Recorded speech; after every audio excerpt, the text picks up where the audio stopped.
the brake for some sweet and an orange and some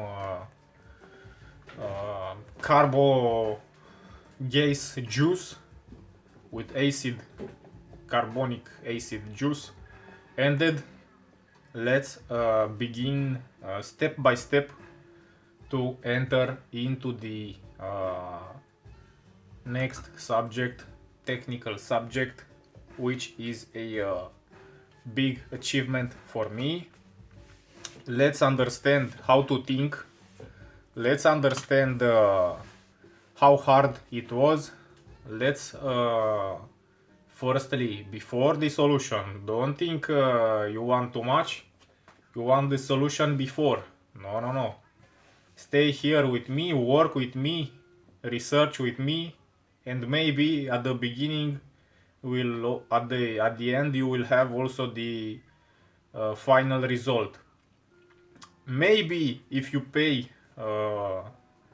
I can sell you some products which you will find maybe useful, maybe completely useless,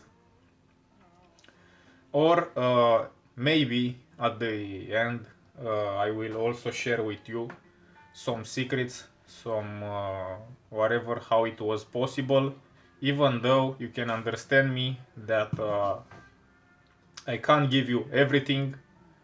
You also need to work on your own. You also need to put the effort in. You also need to try and to fail a lot of times, or at least to, if you can't do that, to respect those who actually did something before. Let's start from Marzocchi 350 CR. It's seeing a bit better now. 350 CR,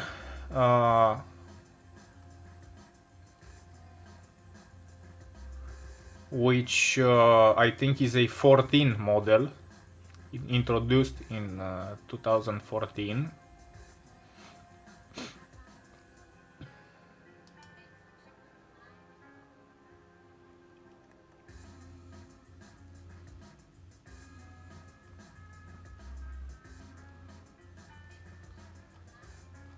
Just a quick second for me to search the precise website because I saved it somewhere.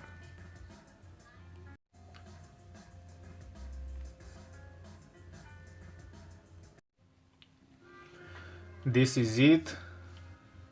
The website is enduromountainbike.com and team 2015 tested Marzocchi, whatever. Posted on 13/10/2014, and they say like this: Marzocchi is back. For the 2015 season, the Italians have presented a real highlight, the Marzocchi 350 NCR. N means this cable here, which is going to a controller, so you can activate from the handlebar the behavior of the fork without you reaching with your hand for manual adjust. C means compression, so here you have the compression, and rebound air is located at the bottom of the fork. Compression means the power you choose for the upper part and the bottom lower part to compress. You can actually dial up, set up this thing, and rebound is for how fast after you compressed the lower part push into the open position. They say like this: the fork has 160 millimeters of travel. It's available for 27.5 wheels. Weight doesn't matter, very good impression on paper. We had a chance to test the fork in detail and took it out on our home trails for stage whatever. If the new 350 would also convince in terms of performance.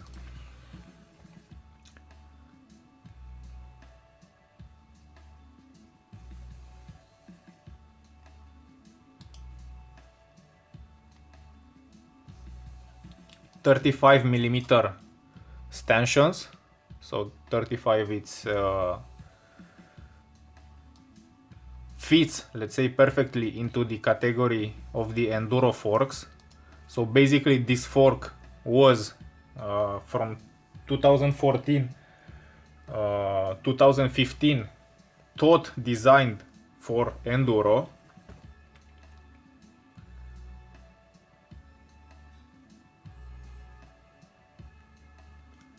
This DBC damping unit whatever is let's say good. The idea is it has a semi-open bath. Let's read because I'm not the best person. The rebound and low speed compression can adjust externally in fine clicks. The high speed compression is adjustable internally via the shim stack. In addition, the rider can reduce the travel internally from 160 to 140.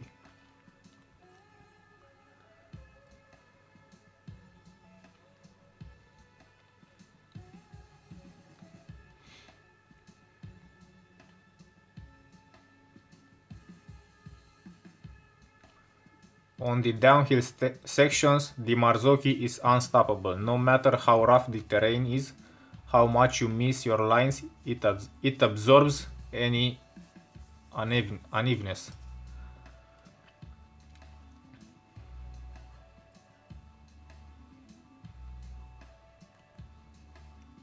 Yeah, it's a rival for RockShox Pike, which in my opinion RockShox are usually best for forks, because as for Shimano, so I'm a RockShox Shimano Pro, only good things about them to say, even though they have different small mistakes, whatever, world is not perfect, and in general 95% of the time with 95% of all of us idiots on this planet who make mistakes with their products, they are just incredible good. So they work good, they are very very reliable, they are easy to maintain, even though a lot of people don't know the term of maintenance, cleaning, and you know, refreshing the situation of an object. Anyways, separate thing. And also about used products, Shimano, RockShox, whatever, if it is not thrown away from a building and destroyed by a car or a tank or a plane or a rocket, you can clean a bit, you can take few easy processes and make it work very very good for even a very long time, if not let's say for tens of years. Marzocchi also is known to be a very good product. In general, people say that Fox is the best. No, Olins is the best mass producer. Of course, there are even smaller boutique shops which sell very good products, like for example compared to the top of the top of the top Olins, but they say Fox is the best. Fox is also close to RockShox somehow, in my opinion, is a bit more fancy, a bit of more complicated, a bit of more cool or whatever, but depending in the region you ride, maybe that's the other way around, so you consider RockShox to be whatever the cool stuff and the Fox to be average or good. In my opinion, RockShox is better than Fox because you can basically maintain it cheaper, easier. Fox is a bit more complicated, as I said. And because for Fox the parts are more expensive in case you damage something or you need a spare part or just some maintenance consumables, whatever, in my opinion, RockShox is very good. Also, there are more RockShox than Fox. For example, RockShox you also have with coil, even let's say 2024, 2025 models, even though they are low spec or entry level or whatever. Fox not. RockShox have multiple versions of they have more forks, let's say, to offer in general than Fox. And as I said, for me to also don't spend a lot of money is important. In this particular way, everyone can also say the same thing in the same way, but the difference is there and sounds like that. I try to take care of my forks and to don't spend a lot of money with them and whatever, but I actually service them few times a year if I ride them, or I ride only that fork, let's say like that, in a year. Other people maybe think they don't try to spend a lot of money on a fork, and they try to just stay reasonable by not maintaining not even once in their lifetime. So they buy a Fox used fork, whatever, downhill bike, and when they hear at the shop that the service is 100 something dollars, full service with oil, kit, work, and whatever other bushings, it is even more. So they say, oh, no thanks, it works best, it is best, it's Fox.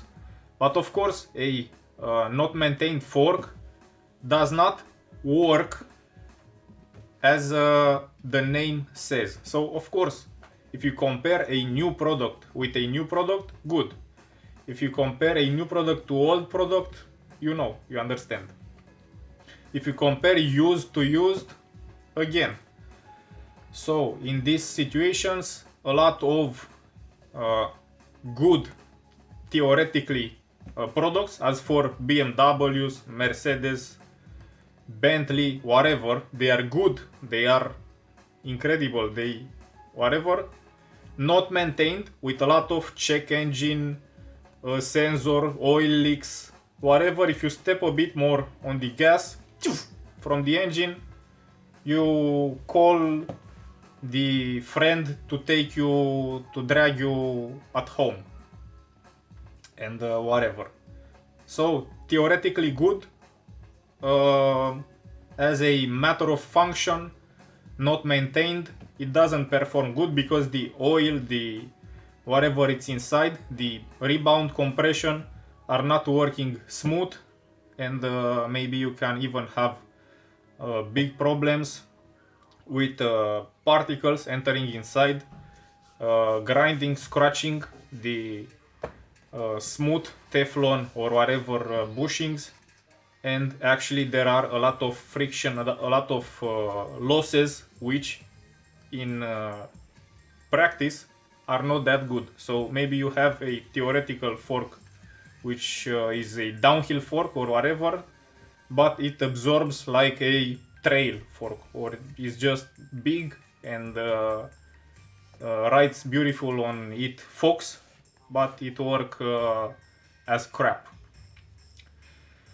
Marzocchi, they are known to be bomb-proof, loved by the underground community, which of course they don't have a double compression, double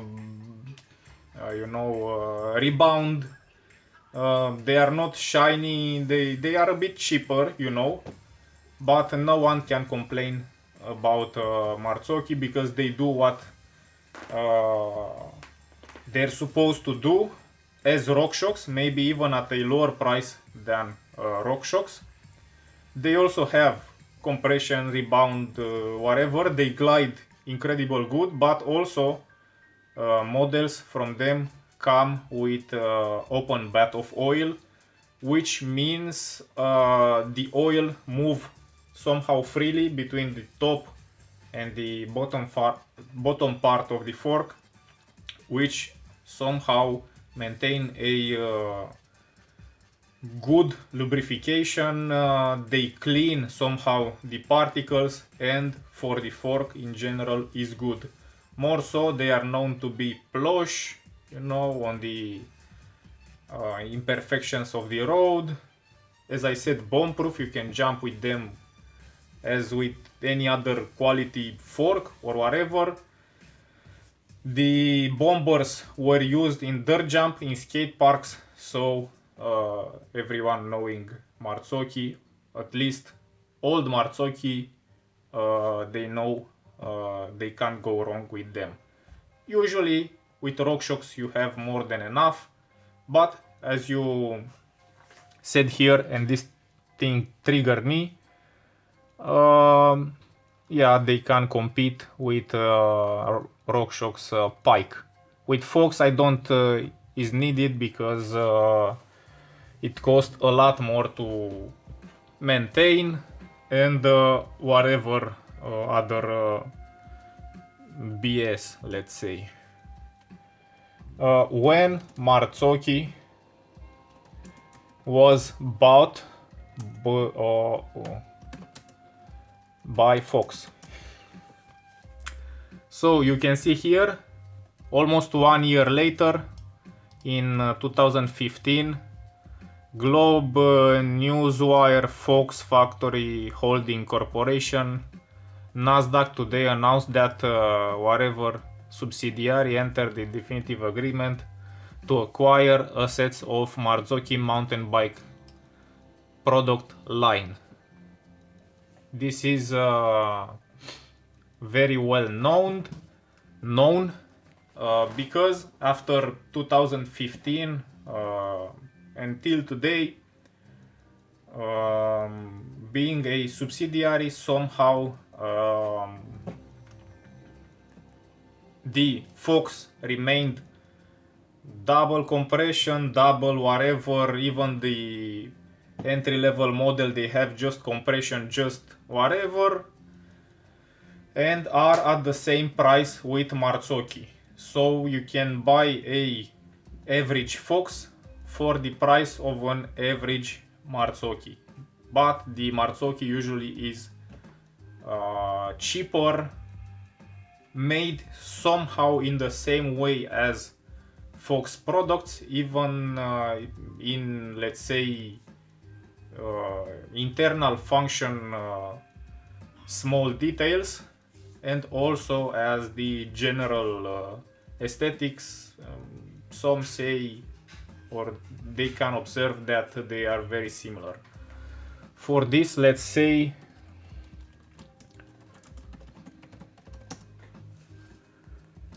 just few photos.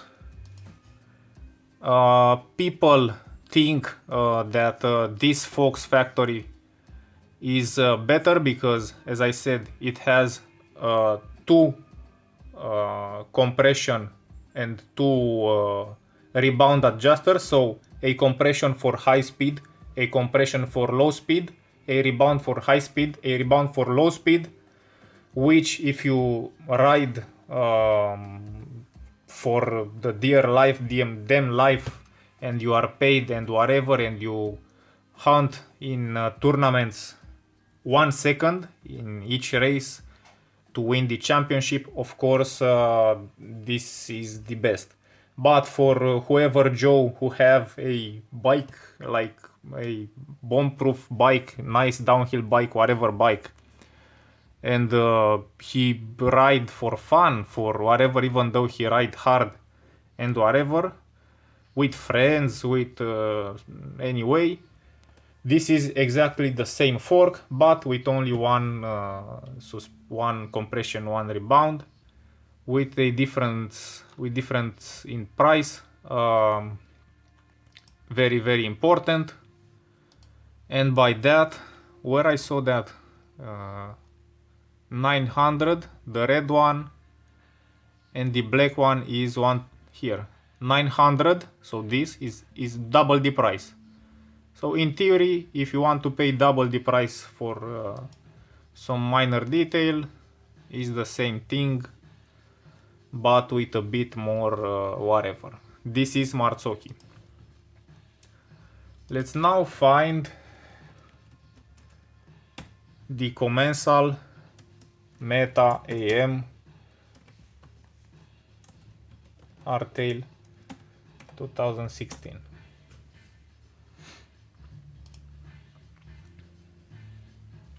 This is on orange. I actually like it very much. Red. Oh, so it's not orange. There is also a version on orange. Let's read the specs. It's with RockShox Sector.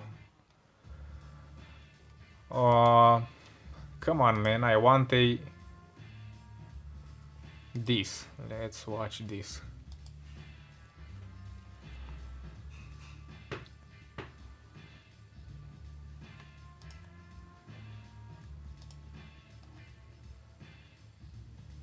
Supple filling fork swallows bumps dropper post as standard.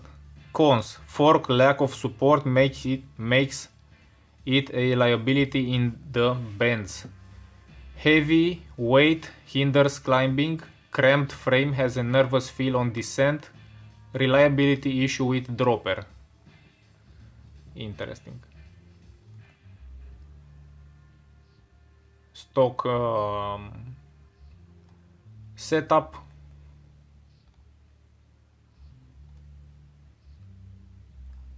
I don't like this way of presenting the... I want a specification, whatever, so you can... this.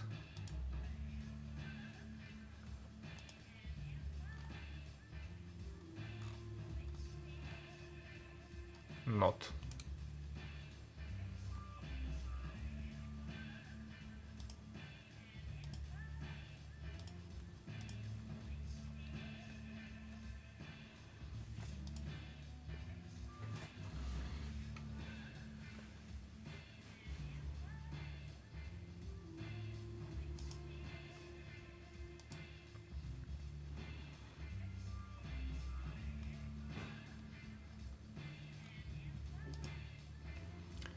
Alright. What fork is this? Fox. Yeah. The wheels. So the wheels 27. This is the idea. In the same wheel but other standard for the same wheel is 650B. Why I search for these particular differences? Because if we say, for example, the same bike, all right, but 2021, let's see, 2021, this one, which in my opinion the color is bad. From this scheme to this, very beautiful. You can see there is also an orange one, this beautiful yellow, let's say orange.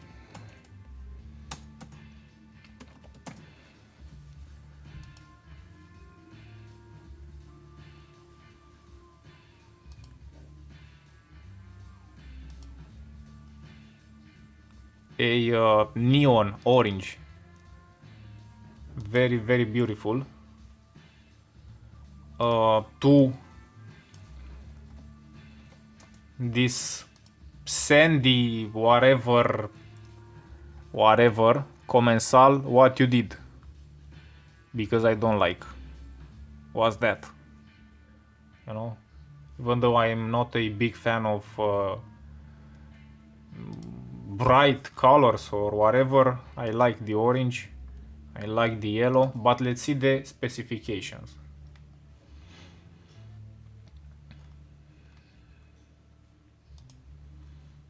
Frame, fork, wheels. I need to see wheels. Rims. Rear 27.5 with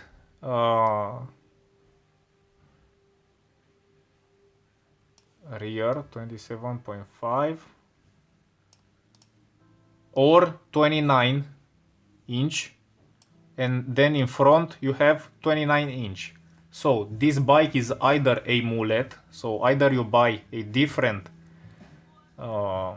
size wheel bike. The mullet is when you have in the back 26 and in front 27, or when you have in the back 27.5 and the 29 in front. That's the mullet, so asymmetric front and rear. But anyways, the idea in front, you are stuck with the 29 inch wheel, either for S, M, L, XL frame, and in the back you can either choose one size smaller or the full 29. Let's now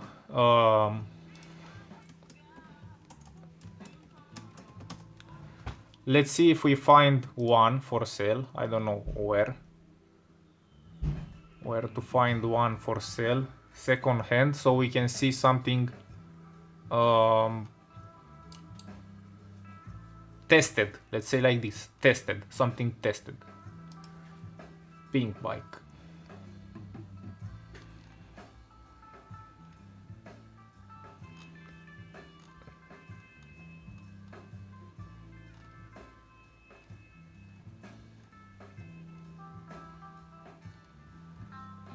This one, 2019.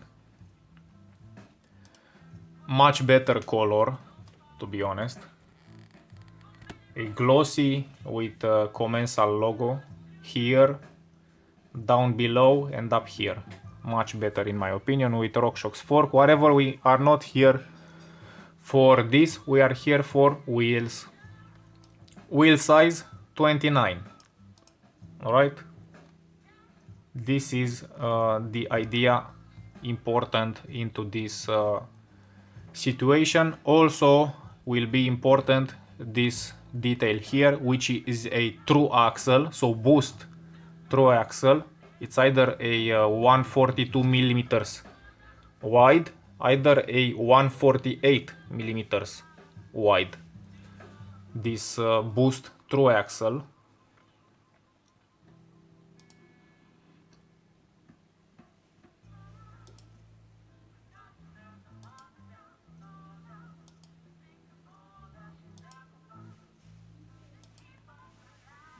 They kept almost the same appearance as my commensal here, which I like. I actually like that when you pop the front wheel and you go on the back wheel, to be able to read this from the front is nice in my opinion. Alright, the idea is next one. RockShox. 29 inch 2019. So, for example, if you'd need or you want to buy a bike, you would say, what year is this bike, how much it costs, how does it look, is it used, yeah, that's my offer for you, whatever. Fine. In my opinion, 2019, 20 whatever, not relevant. The characteristics of the bike are important. Which characteristics? I said like this. Wheels, this is 29. Those here, yellow in the back, 27.5. So one dimension below. Fork, RockShox, Fox or Marzocchi. I chose with Marzocchi. It would be good with RockShox. I said that usually I prefer RockShox. Fox, no. To be honest, I didn't wanted Fox, even though I have few examples. In general, I don't like to ride with Fox or to use that much Fox products. So, between RockShox and Marzocchi, is it good that I have two bikes, 2016 model with Marzocchi and not RockShox? As I said, for me is almost the same thing, but I have one advantage into these both two cases. What's the advantage? This Marzocchi 350 CR, which is on these models here, is the predecessor, no, not the predecessor, the next version, the upgraded version of Marzocchi 44. No, this one, let's say 160. 160.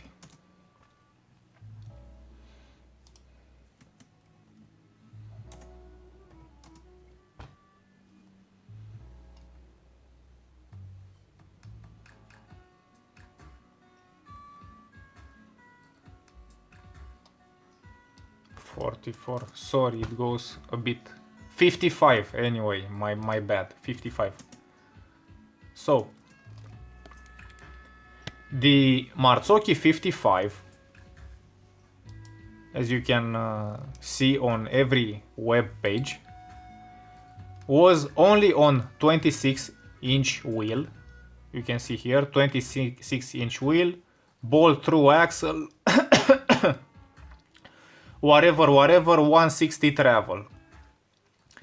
Rebound compression doesn't matter, it is for 26-inch wheel. So basically, if in my case if it was on 26-inch wheel, 27 or 29, no, impossible. You know, it's on 26, whatever. If it is on 27, I can use 26-inch wheel like I use on this bike here. This one here. And the bike is awesome.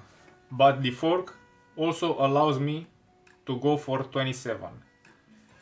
The period when they introduced the 27.5-inch enduro model I showed you in the beginning, 2014 at the end of the year. Next year, in October 2015, they were bought by Fox. Marzocchi was bought by Fox, and from this moment I don't care about much either about Marzocchi, either about Fox. I actually don't care at all about Fox, new Fox, whatever. One important mention for all RockShox from the beginning and until now, today, if it's a 26-inch fork, RockShox fork, then you can't fit 27-inch even with a small tire, not wide, not tall, whatever, you can't. Try on your own, you will see it rubs, it's not good, you can't.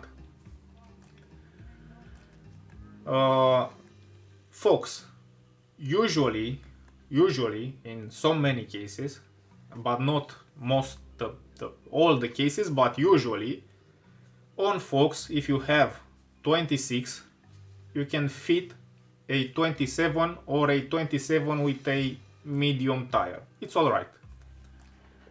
If you have a 27.5 Fox, I think you can fit also a decent 29. In average, or at least sometimes, but for RockShox you can't do that. In my case, in this case, because I said RockShox or Marzocchi, the same thing. But I asked myself, is it possible to actually upgrade the size, to improve, to fit a bigger size into the fork? And the answer was yes, I can, because it's somehow part of that period, that transition period, and also Marzocchi somehow didn't follow RockShox practice to make it tight, so only that size fits there. It's a happening basically because it's not a model after they were bought by Fox, but around that period. So in these two examples for the fork, I can fit, I tested, I proved it, how you can say, I tried it to fit 29 and everything is good. On the rear, the idea, as you saw, about 2019 Commensal, 2020, 2021, it either comes in 29 front, 29 rear, either with 29 front and a smaller size in the back with a 27.5, a mullet version. So in this situation, of course, you can think a bit, and if you're creative enough, or you dare to do that, or you are willing, or you are curious about this subject, or if you feel inferior with your 2016 black and yellow bike to a 29-inch 29 bike, you could ask yourself, man, 27 back, 29 front, is it possible? So now I'm at the standard of 2020, but can I fit 29 in the back? And from here I got an let's say like this, a revelation. With asking this question, I actually, just for the statement of possible, impossible, I showed you different approaches of mine when I was actually interested to play seriously and to not make stupid jokes to hurt someone, or basically like this, to be productive and to actually discover something somehow useful in a way. And I started to look a bit in the back of the wheel. You know, man, it seems to me it is like this, like that. So, one important mention. Maybe few of you, I will show you very fast. Maybe few of you know that 1 inch means 2.5 centimeters, something like this. 2 point something, 2.7, 2 point whatever centimeters. So if I have a 26-inch wheel, usually you would think into any industry, business, whatever, in general, oh, I multiply 26 with 2 point whatever, that's the conversion in millimeters, centimeters, whatever. If I have a 27.5 inch wheel, I multiply that with the same 22.5, 2.7 value, the next result. But if I have a 28, you multiply 28 with the 2 point something and you have a value. But 29, I actually thought I actually didn't ask at all. I actually never thought, but I found on a forum, whatever, whoever know how, I found the next idea. You don't add 1 inch more and you divide and you multiply. No, it doesn't work like that. So, what is 29? And I had recently a very interesting discussion with someone I knew with a BMX in Bucharest, Cătălin, and I actually presented him this idea. Man, I think I want to downgrade my bike on 26-inch wheel from 27. Why? Because I saw a bike like this too at the sale in Romania. It was an orange one, beautiful, incredible, lovely, with Novatec, with Marzocchi 55 on front, 26-inch fork, wheel, everything. Good shifters, good Shimano brakes, whatever, incredible. I think 4-piston, to be a bit sarcastic. But anyway, incredible bike, very well maintained, new chain, new whatever, new tires, Maxxis tires, whatever, incredible bike. Good price also, not mind-blowing price. It was actually almost 1,000 euro, almost, a bit 800, 900, something like that. 900 euros was. Anyways, I didn't want it to buy, but I was with eyes big. So, what's the idea? It was on 26, and I actually said, man, I know this bike, I like this bike, why 26? Why 26? Why 26?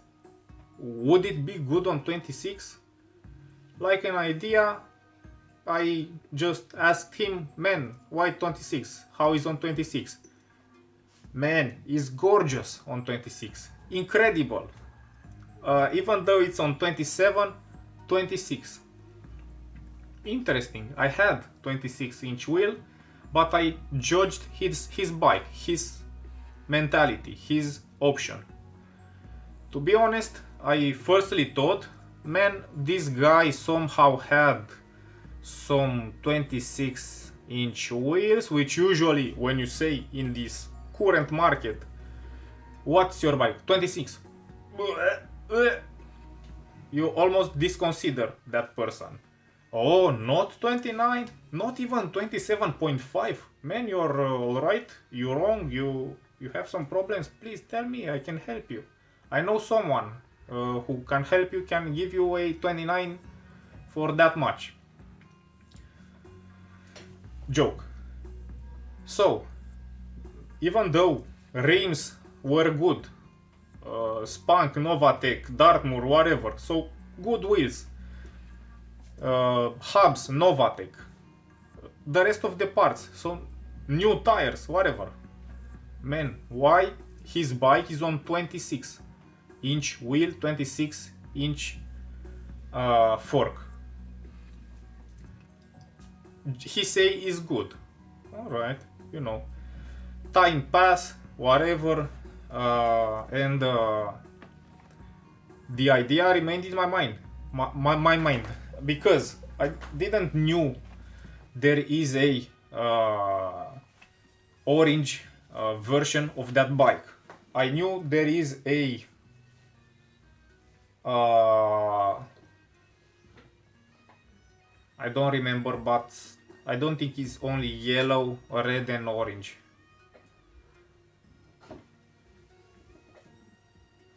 Let me check. Why not?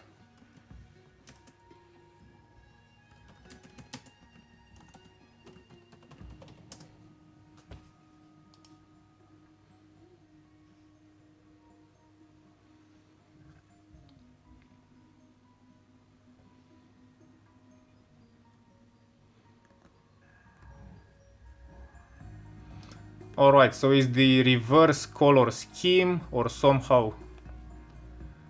Come on. Or somehow like this. Edition black, whatever thing, but it's full suspension. Alright. There are also different schemes where the yellow is in the black spot and whatever. Maybe I find something. Anyways, I knew there are a bit different other the same bike. I mean, not older or like this. Not like this. This is a bit older, 2015.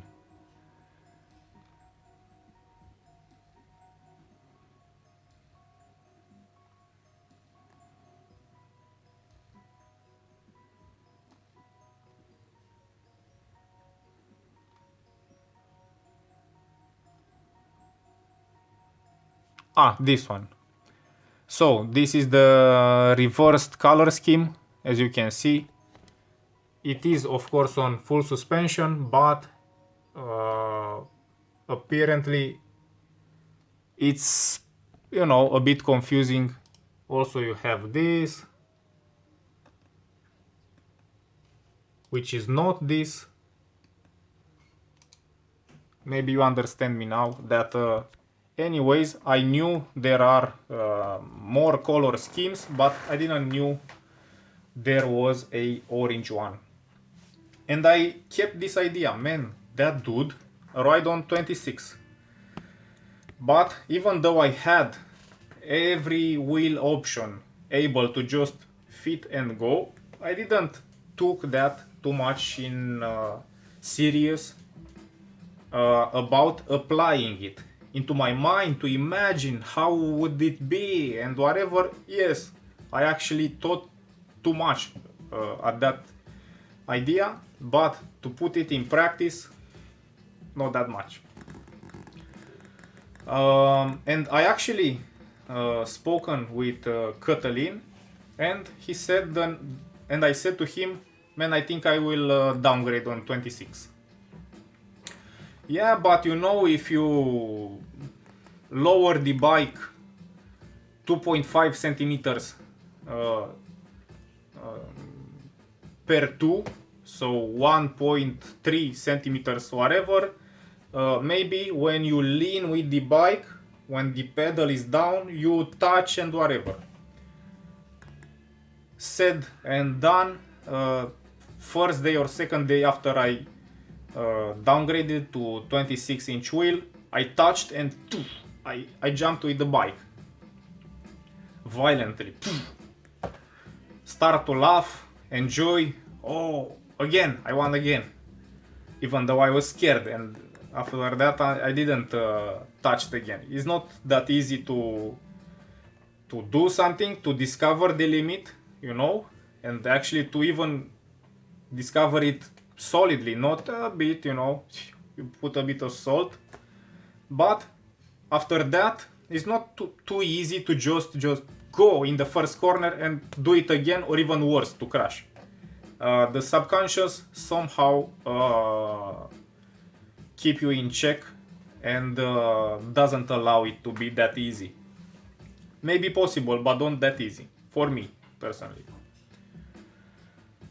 Again, after a while, I said to Cătălin, I watched at the back wheel if maybe just for the damn possibility I wouldn't install, but as for 26Ks, maybe I think I will install 26, and I did it. For 29, just as a theoretical fact for the Nobel Prize, would that be possible? Just asking. And looking at the rear wheel, usually the back fork, the rear fork, here is the tire, for example, here is the tire rolling. It usually have a structural component here to make the things more rigid somehow. Usually all the either full suspension or hardtail have that. I didn't saw that, and I actually started to have hope in my mind to actually complot, to, you know, to plan my success with inserting this time 29-inch wheel.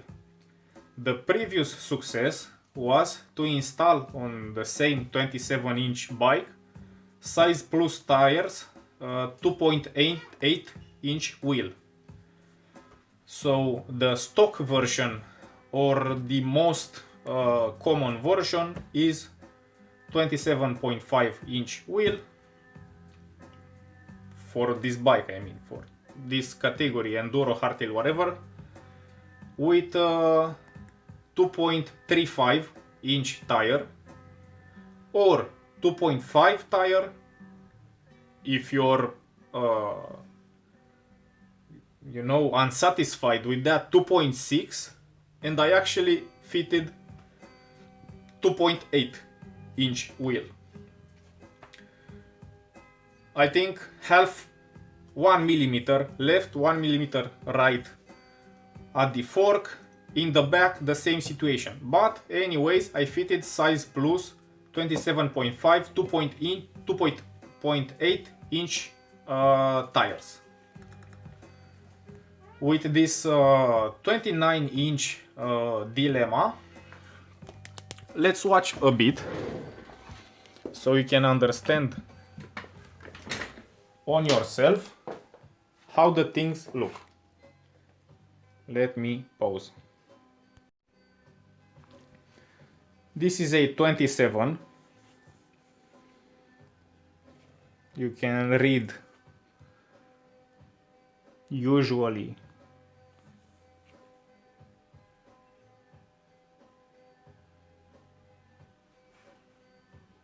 here.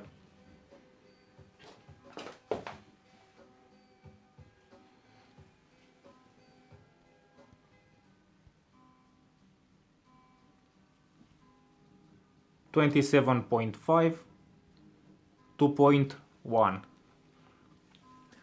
So in the same way, looking with 27, the bikes have here the reinforcement, which you can see here. I'm talking about this. There, I'm talking about that. There, that. This one, no. Very important, again, looking from here, to not touch around this place. So I actually, because I didn't saw this, I actually started to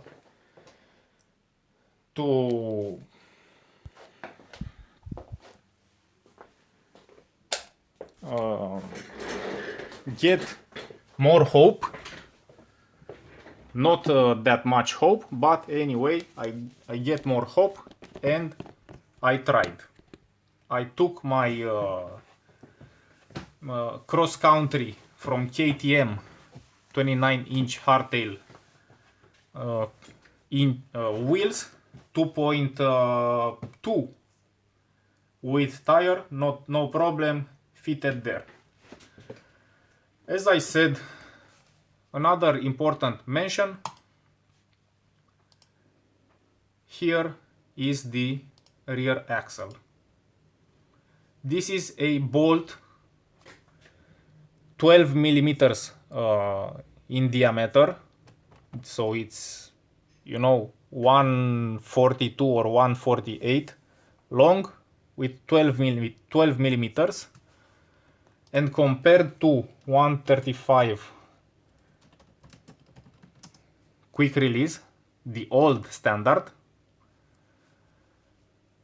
as you can see, it's a bit different, because I used on the old KTM this version of axles. I could fit very easily just by removing, swapping the wheels.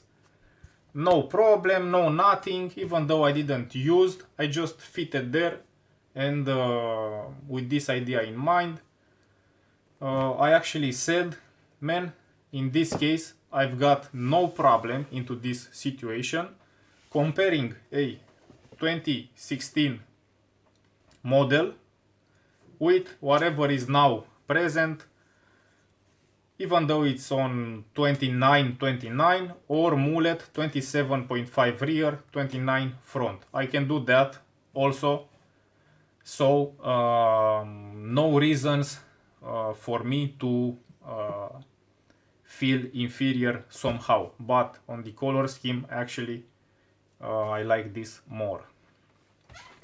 There is a difference, as I said, in the wheels, important fact, and that's what I talked with Cătălin, and he actually couldn't believe. I wasn't also that sure on myself, but let's see like this: 27.5 versus 29-inch real size wheel, whatever.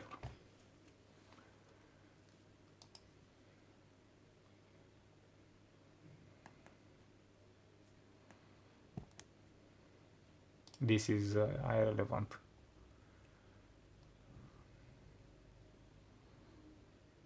Best, whatever, right? No, man, I want the difference. How much does wheel size matter? Man, I want difference. I want to see difference.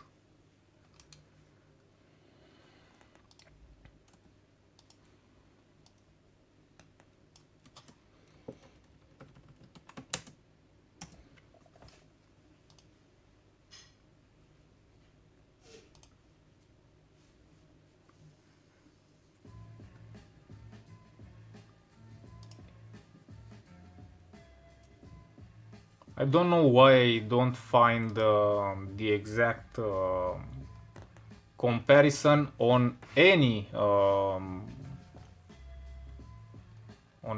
website, but I actually want only one thing: the difference in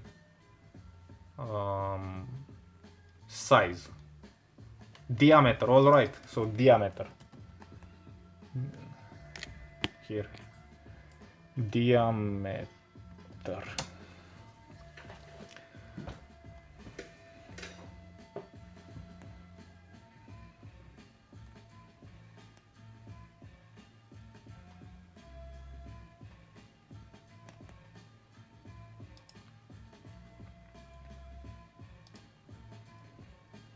Nerd alert.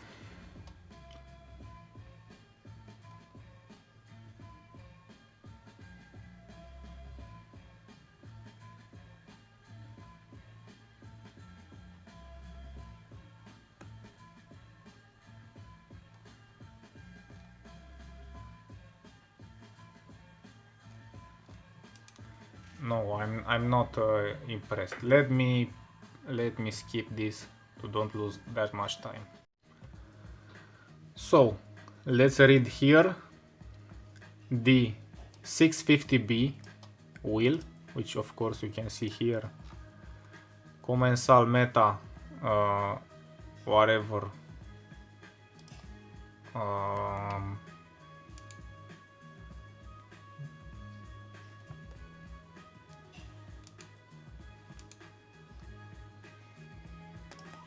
This one, let's say this one. 650B means come on, man. Oh, this is so annoying.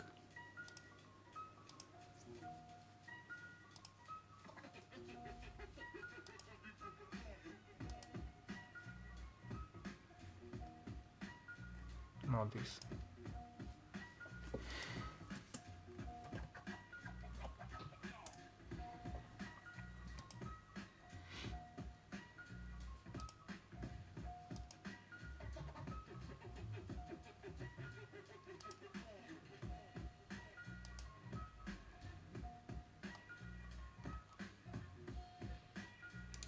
Oh my god.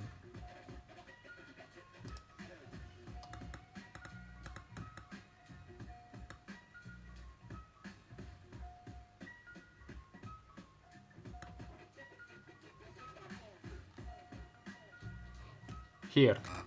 So 27.5 means 650B. Alright. My size, as you can see also here, 27.5, 650B. We can read that just as the 650B wheels was adopted by mountain bikers and become 27.5, the 700C, which also is the same diameter for the road wheels. So in Tour de France you use 700C wheel, has taken the mountain bike world by storm in recent years and become known as 29-inch wheel. All the advantage of a larger wheel mentioned above are pursued to the limit on a pushed to the limit on a 29-inch mountain bike. Although some riders feel the sacrifice in maneuverability and turn radius are not worth it. So that's why, this is the reason why I actually very took in consideration to downgrade one wheel size to 26 for more maneuverability and turn radius, which in my opinion are very important in my riding style. While the diameter for both 29-inch and 700C wheels is the same at 62 millimeters, rims made for mountain bikes are generally wider to accommodate wider tires. Alright, so we compare now 700C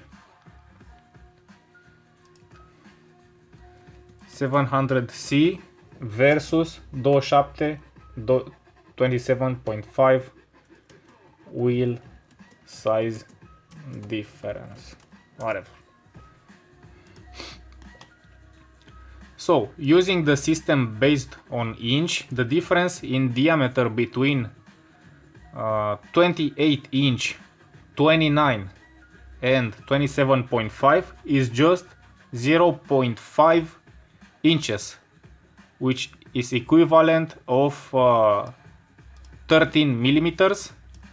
In reality, the difference between 65 with a bigger tire and 700 with also a big tire wheel and tire combo used for comparison is 30 millimeter in diameter and 95 in circumference.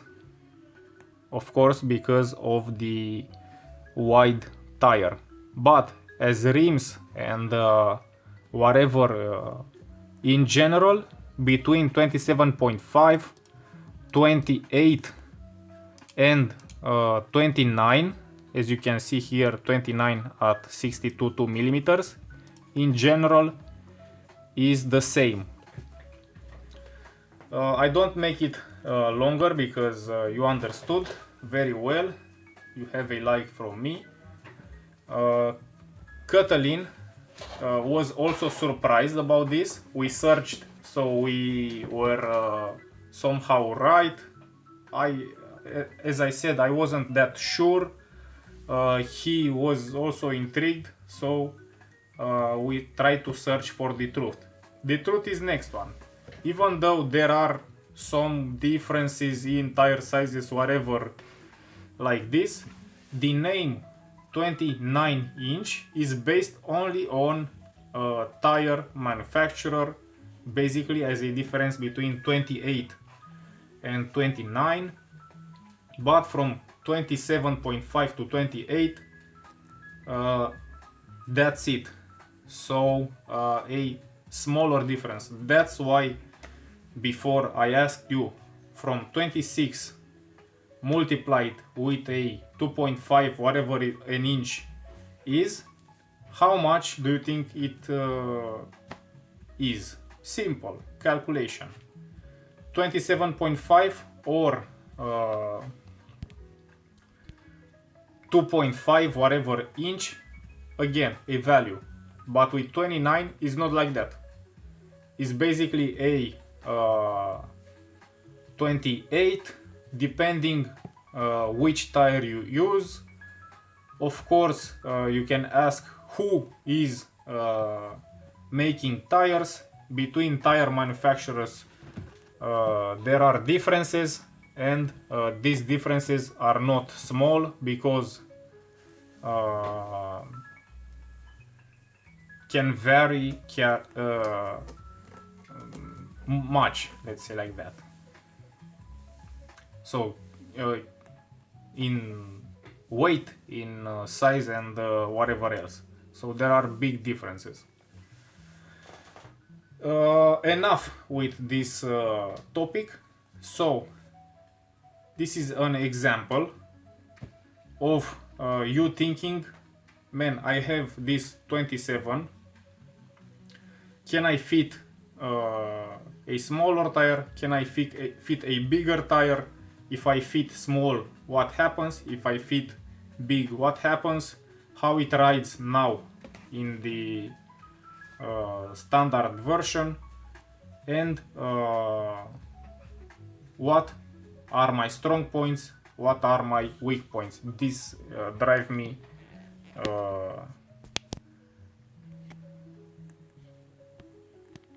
all those photos. I don't know why those photos are created. Anyway, so the only disadvantage this bike theoretically have is the rear axle. So 135 in my case compared to the newer standard whatever, which is from 135, 142 or 148, bigger, with a more thick axle, rear axle, somehow a boost wheel. We will investigate this boost wheel from now. And in general, the idea would have been that with an increase of size from 27 to 29 or whatever, there is also a more stiff structure if you reinforce it. So these are the spokes. This is here the rim. Here is the hub. And if you create a triangle, if it is like this, when you corner, the spokes, tension spokes, are more unstable. But if you create the same triangle with a wider base, of course in different force, when different forces are applied laterally or whatever, it's more rigid, more powerful, and whatever.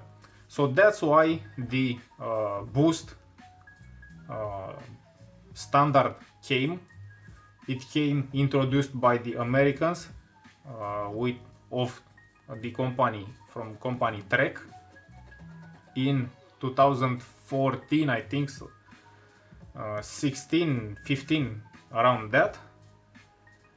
And it was the solution for the 29-inch wheel, which were a bit wobbly in the corner, easy to break a spoke or to misalign it if you ride hard for cross country, whatever other discipline.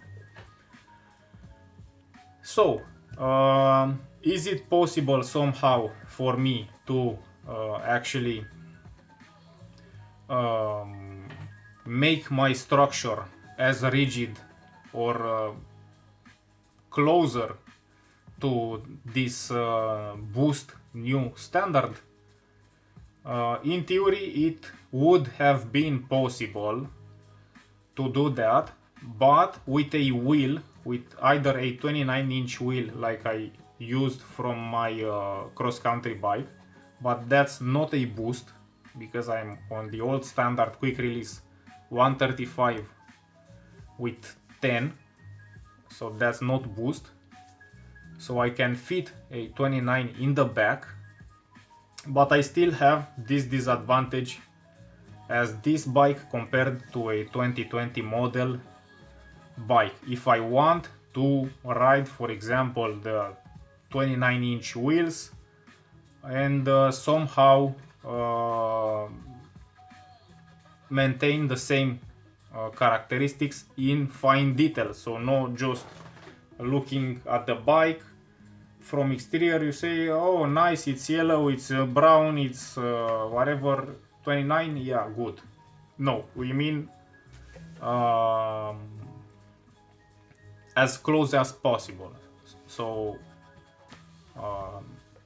comparing somehow apples to apples, like this. Basically, this can be made with a non-boost wheel, depending on the hub. Of course, you can find a 29-inch wheel, remove the hub, from that 5mm 135 axle, quick release tensioner, let's say like this, different changes, different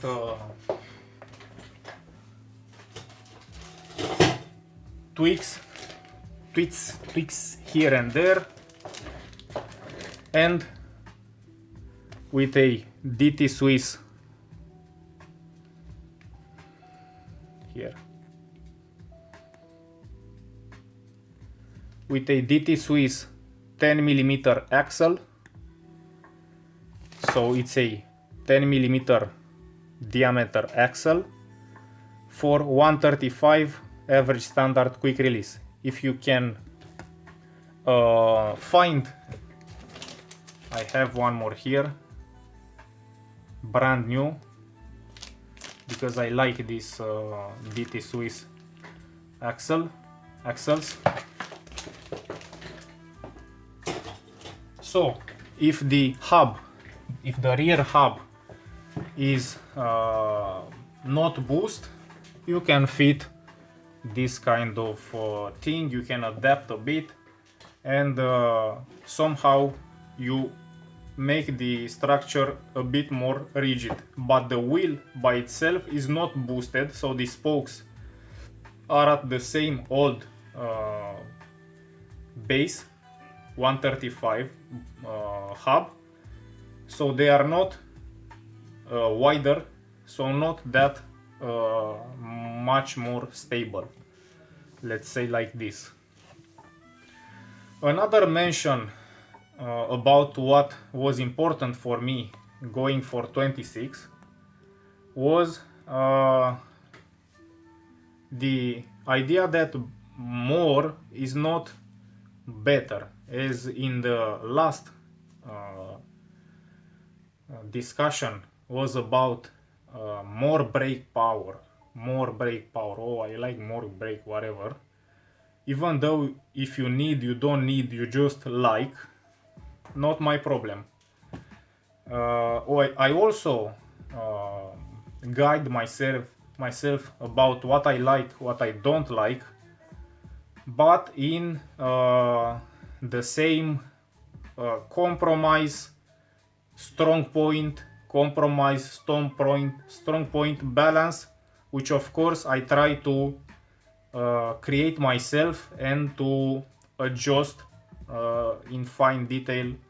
And when I go out on the track, on the street, on the terrain, whatever, I know exactly where the fine detail or where the fine line would have been or is in my actual setup, or with a different setup in a good day when I feel I want to push hard, or when I just cruise or whatever. If you know lowering car suspension, let's say like this, again, cars, motorcycles, whatever, basically physics, this is like this for show. I think you can ride in this way, but it's actually more for show, because you can damage something around here or under the car, whatever. This also for show. This also is for show. Even I think it looks good in a photo. Let's say like this, in a photo, if you take a photo, if it's at a car meet, whatever, in a parking lot like you see here, yeah, lowered car, whatever. But if you think about this option we see here, this is a sport measure, so not an aesthetic measure, as you can see here. So from the old version, maybe you lower 10 centimeters, 15, something like that. You can do that with springs, with coilovers, but let's write here springs, which is usually cheaper.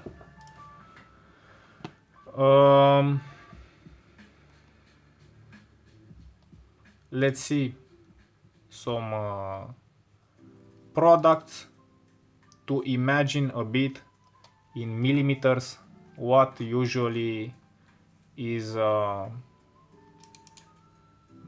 let's run away from Bilstein. Millimeters. So most sets lower the suspension by 20 to 40 millimeters. All right, so more or less 2 centimeters for 30 millimeters here. You can even lower it 10 or 15 millimeters to don't be that extreme. Anyways, 1 inch in centimeter, 254.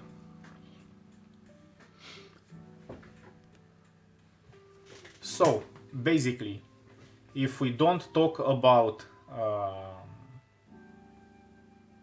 the difference from 27.5 to 28 inch, from 28 to 29, 29 to 27, where is a mess because of the manufacturers, is just a somehow marketing thing,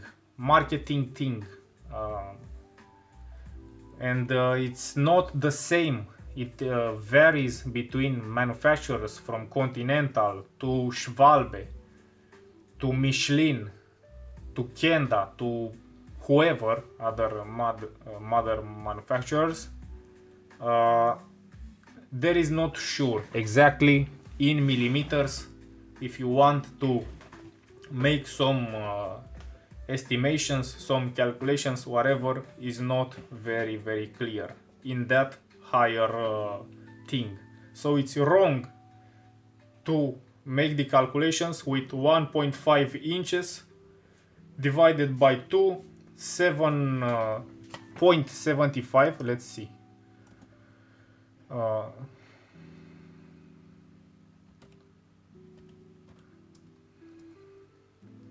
1.9 centimeters. All right.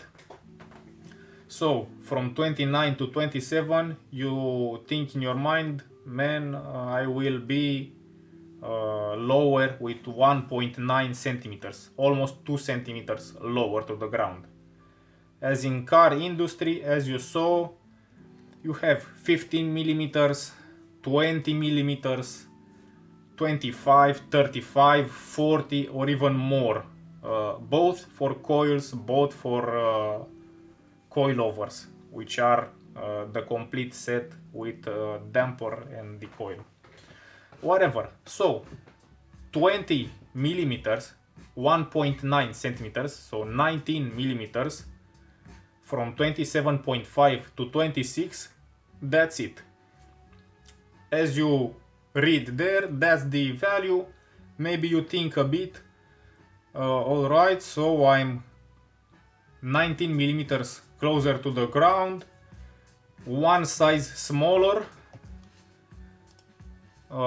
which can be good in my opinion, as I said, because the turn radius and the agility of the bike, which some riders may prefer, both from 26 to 27 and 27.5 to 29, whatever, each one has his own preferences, or in different terrain you can prefer that, in a different terrain you can prefer that. Me, in city, I like more 26 because you can turn it, you can flick the bike faster, you can turn also a bit faster, you can also jump with it faster, it's a bit lighter, and whatever. Also it can accelerate a bit faster, but it's slower when maintaining the maximum speed, the top speed. It's slower, 26, but it accelerates a bit faster. And also, as I said, it lean a bit more fast. So, as a car guy, as a car whatever, into that field, into that hobby, usually almost everyone start with loud exhaust, sport filters, wheels, and suspension and black windows. Almost. So in general, top 5, maybe that's the first modifications. Lowering the car, maybe they lower it even more, but for just a bit of more performance, a bit of more whatever, lowering the suspension is a must. So it's a performance, let's say like this, is performance wise, even though you can lower it much too much, you can pull the fenders, you can experiment a lot, you can cut and you can adjust the car so it is at the line, it is perfect. I'm not talking about aesthetics or whatever, I'm talking about performance. So with the 27.5 inch platform, as I saw in the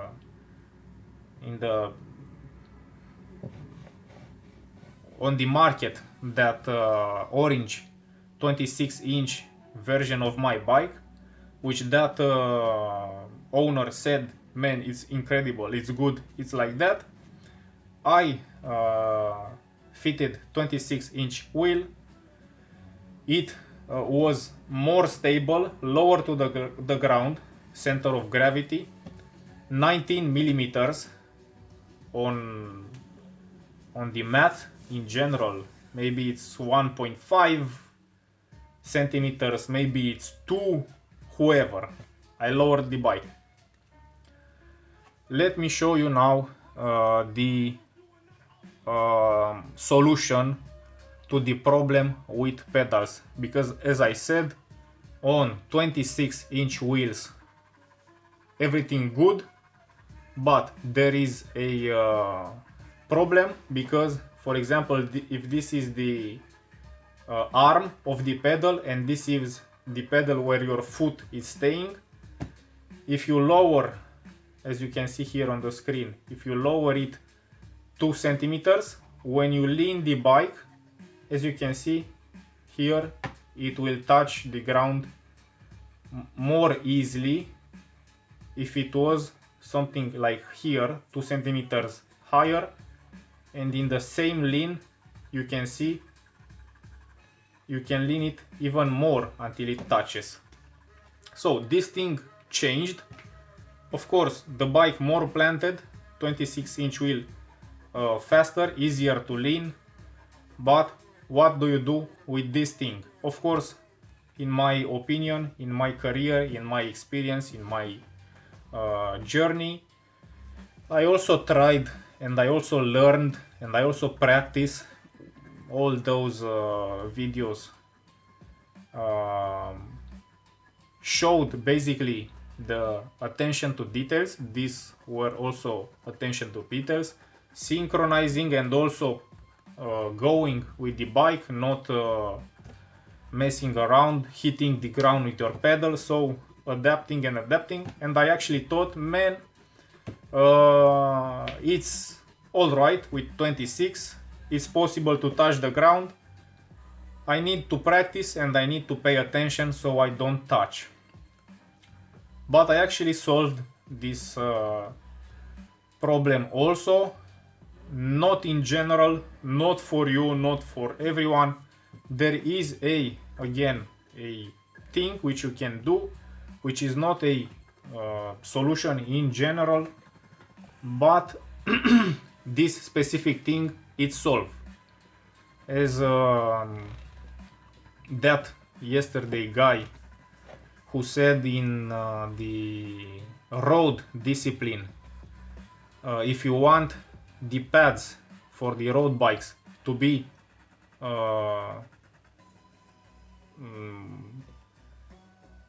away from the disc, at least a bit, you have to sacrifice either a bit of power, either a bit of lever travel. So there is no free meal, he said, that Italians say. So maybe you can fix this thing, but you have to somehow still pay the price in a different way, or somehow at least. One solution could have been to just cut a bit of my flat pedals, because I usually ride flat pedals, which are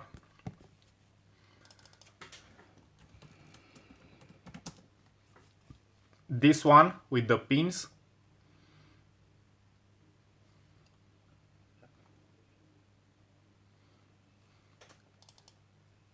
and about this I will actually show you the pedals so you can understand the differences.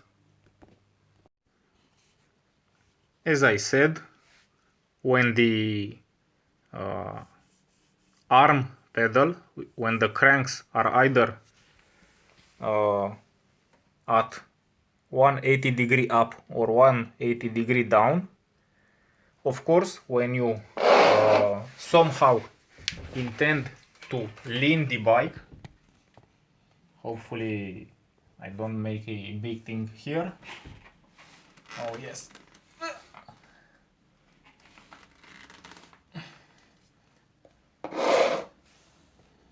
For the damn experiment,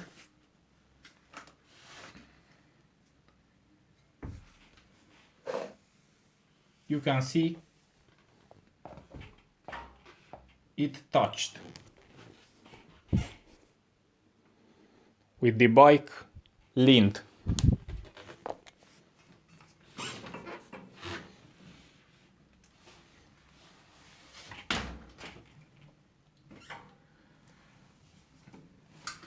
Now, because with these pedals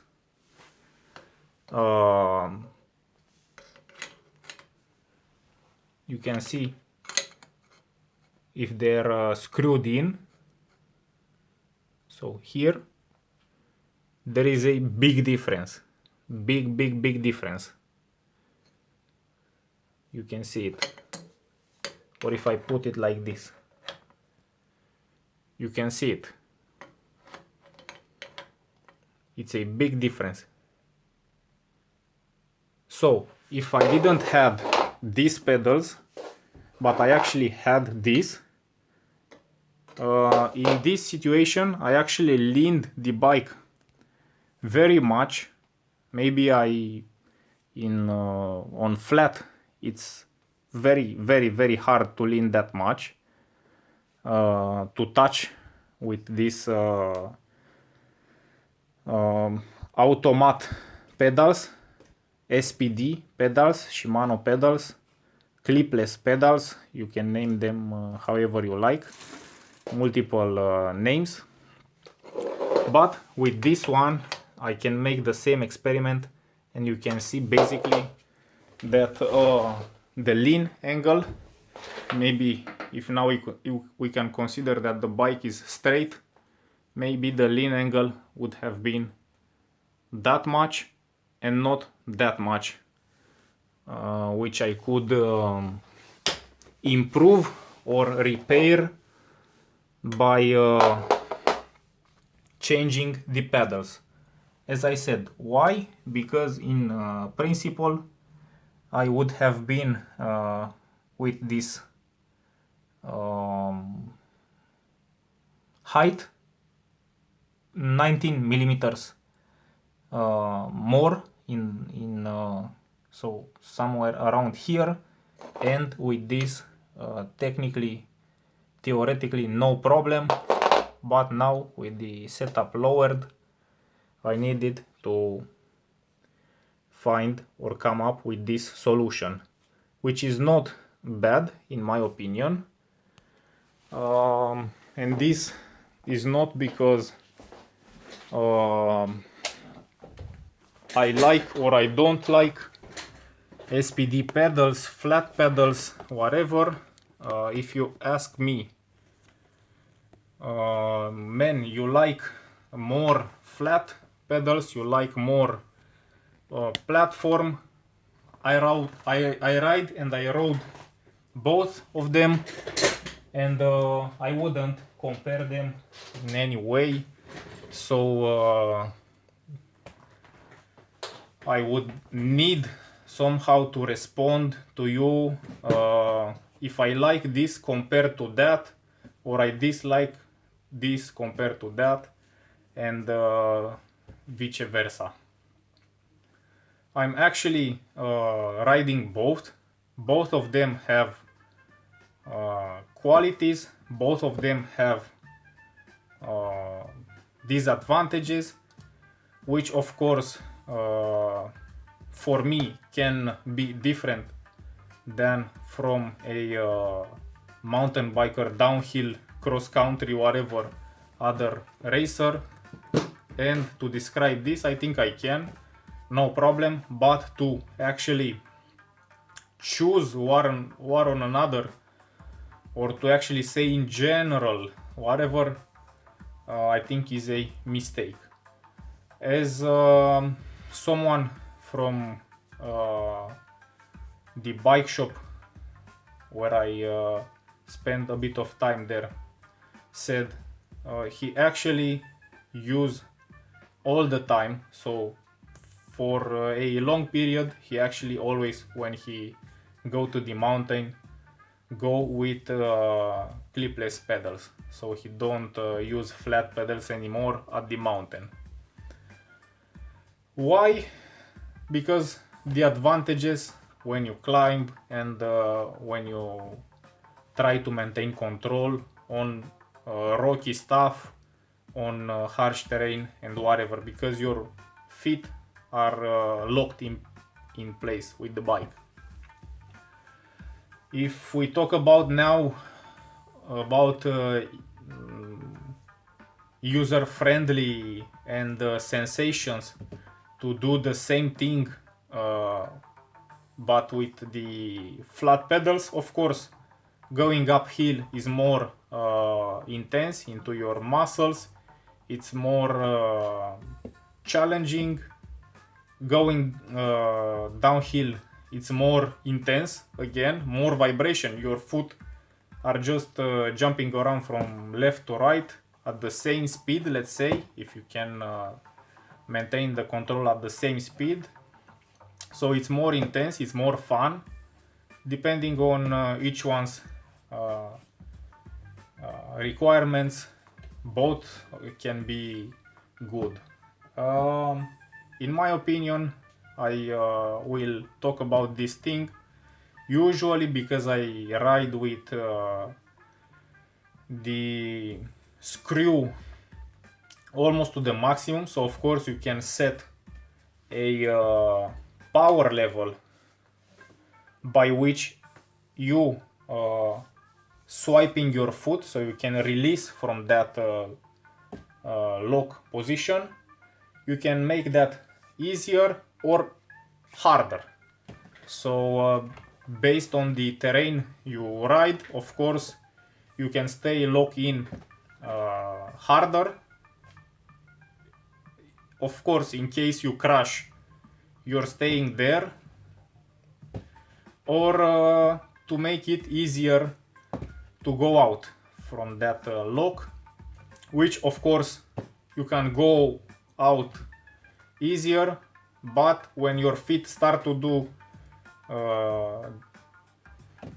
to react in a lot of directions in the rocks, maybe you don't know if that's the best thing to just release your foot from there.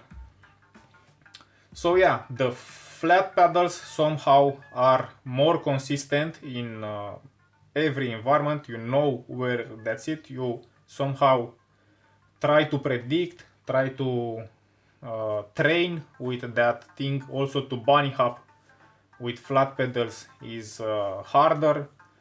Also in your shins,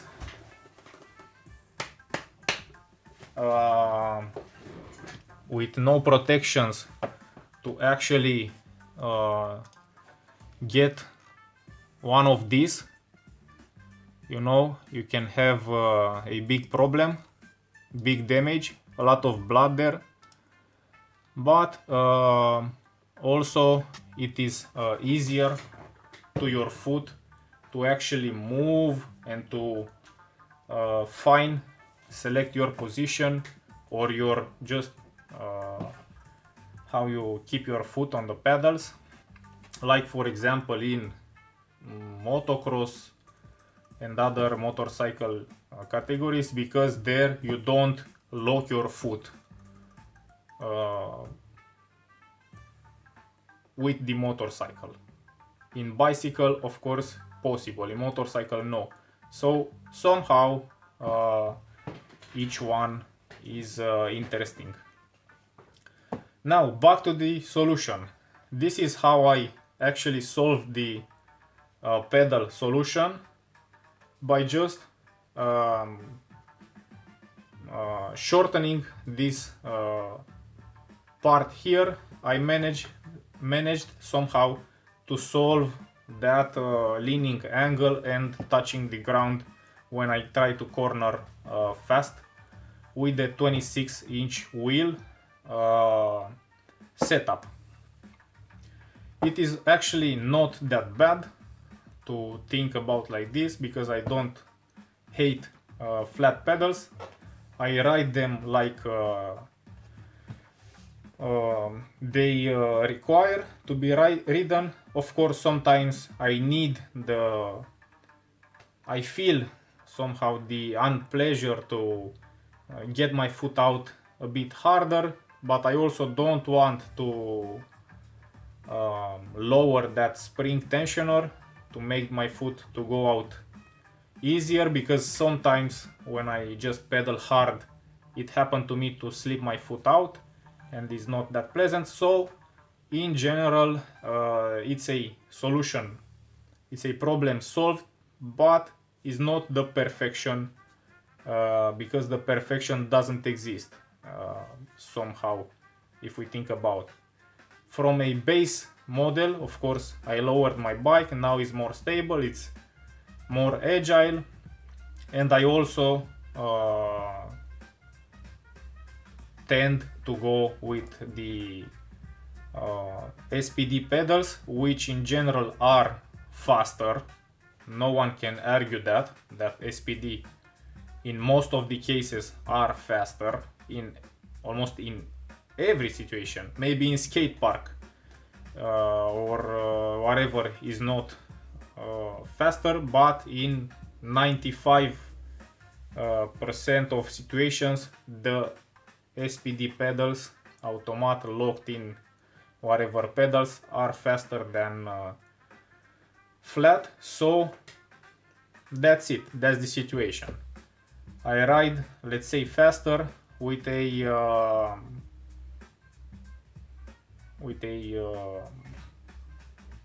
with this characteristic of these pedals.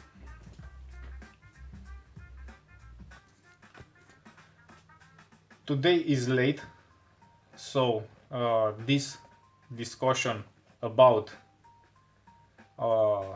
bicycles, of going from left to right to center to up to pedal to whatever, to somehow make an investigation about sizes.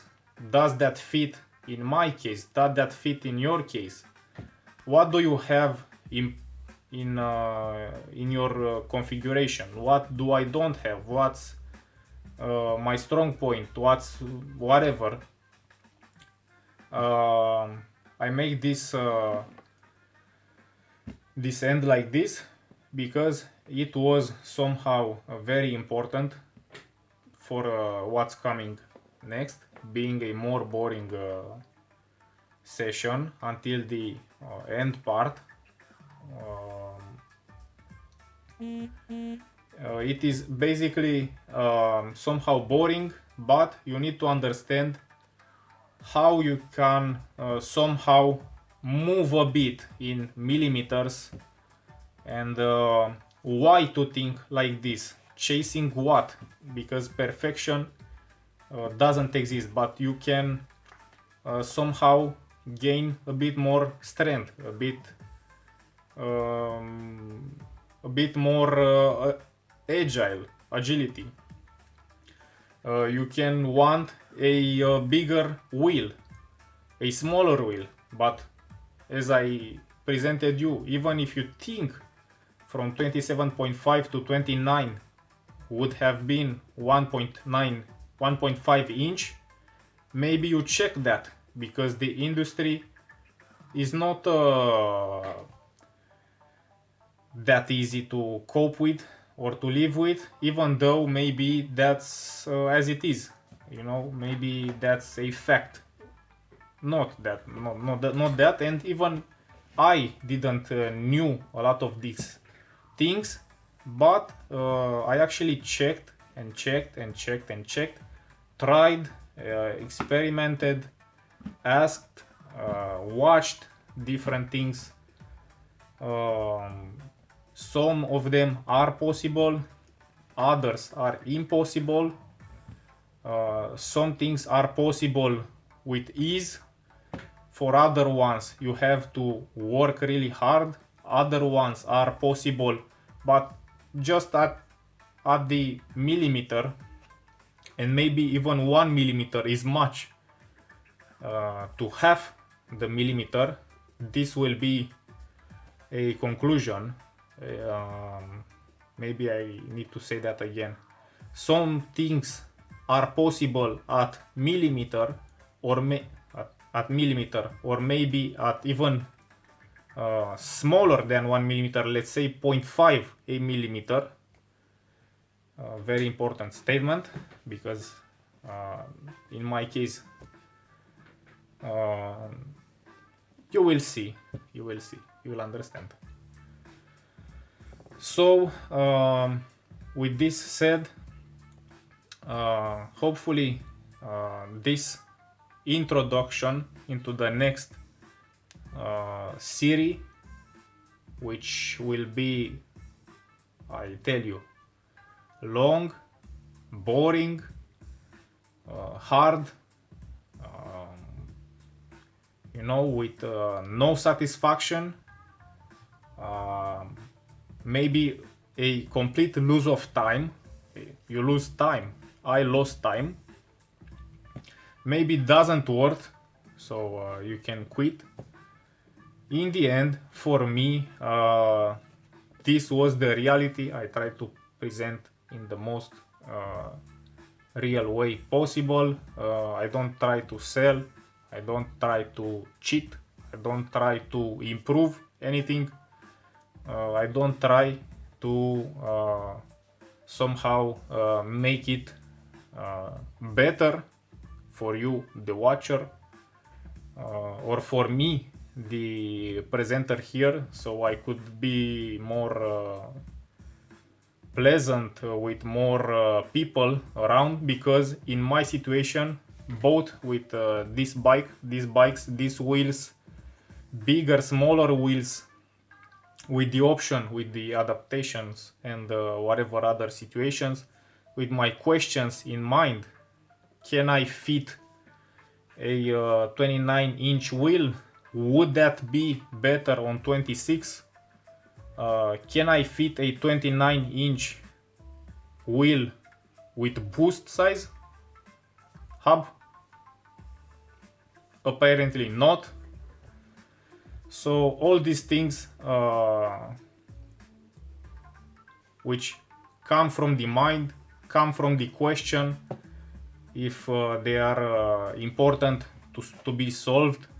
Of course, it's not everything in pink, and very well is not in pink. Very well is also not rainbow. Maybe it's brown. Not a problem. You put a suit and you start to work to clean that brown. No problem. That's why if you want to actually enjoy something really special, of course, maybe it's important for you to